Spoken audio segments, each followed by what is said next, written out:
জোটের জট কি কাটছে তেমনই ইঙ্গিত মিলল হঠাৎই। গত বিধানসভা নির্বাচনের মতো বাম কংগ্রেস একে অপরের হাত ধরবে কিনা তা নিয়ে এখনো জট কাটেনি। তবে আইএসএফকে বাম জোটে যে দেখা যাবে সেই ছবি অনেকটাই পরিষ্কার হয়ে গেল। বাম, কংগ্রেস ও আইএসএফ সংযুক্ত মোর্চা তৈরি করে গত নির্বাচনে নেমেছিল। একটাই মাত্র আসন হাতে এসেছিল সেই জোটের। ভাঙড় থেকে জিতেছিলেন নওশাদ সিদ্দিকী। তারপর লোকসভা ভোটে জোট হয়নি আইএসএফ এর সঙ্গে, কিন্তু আগামী বিধানসভা নির্বাচনে আইএসএফ আবারও পাশে পেতে চলেছে বামেদের। শনিবার সন্ধে হঠাৎই আলিমুদ্দিনে হাজির নওশাদ সিদ্দিকী। পুজোর আগেই তিনি চিঠি দিয়ে জোটের আবেদন করেছিলেন।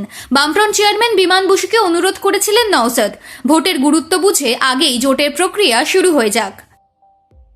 শুধু তাই নয়, প্রদেশ কংগ্রেসকেও চিঠি দিয়েছিলেন আইএসএফ চেয়ারম্যান। কংগ্রেসের তরফে কোনো উত্তর না মিললেও বামেরা জবাব দিয়েছিলেন নওশাদকে। আর তাই জোট নিয়ে আলোচনা করতে আলিমুদ্দিন স্ট্রিটে সিপিআইএম এর সদর দপ্তরে গেলেন নওশাদ। আলোচনার সেরে কি বললেন নওশাদ? আইএসএফ চেয়ারম্যান স্পষ্ট করে বলেছেন, আমি বামফ্রন্টের চেয়ারম্যান বিমানবাবুকে চিঠি দিয়েছিলাম।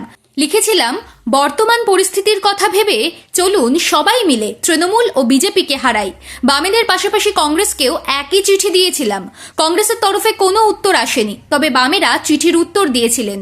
সেই মর্মে কয়েকবার আলোচনাতেও বসেছি, আরও একবার বসলাম।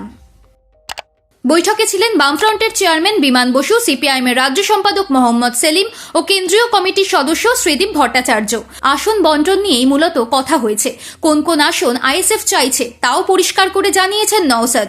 তার বক্তব্য, কোন কোন আসনে কোন দল লড়াই করলে ভালো রেজাল্ট হবে সেদিকেই ফোকাস করতে চাই। আমাদের মূল লক্ষ্য তৃণমূল এবং বিজেপির বিরুদ্ধে লড়াই করা।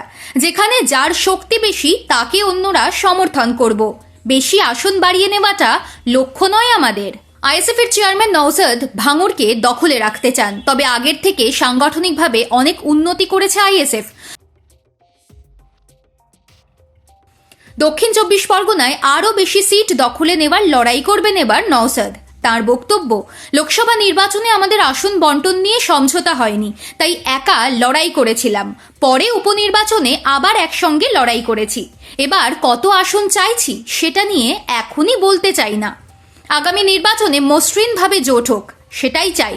কংগ্রেসকে একবার মেল করেছি, যদি আবার পরিস্থিতি ঠিক থাকে তাহলে ওদের আবার চিঠি দেব। একই সঙ্গে নওশাদ বলেছেন, বামফ্রন্টের সঙ্গে বৈঠকে পুরো আলোচনাটাই হয়েছে আসন বন্টন নিয়ে। কে কোথায় দাঁড়াবে তারপর ঠিক হবে। একটা জিনিস পরিষ্কার করে দিতে চাই, জোট কার্যকর হয় সেদিকে নজর রাখবো আমরা। জোটের ভবিষ্যতের এবং সাফল্যের কথা ভেবে প্রয়োজনে আইএসএফ ত্যাগ স্বীকার করতেও রাজি আছে।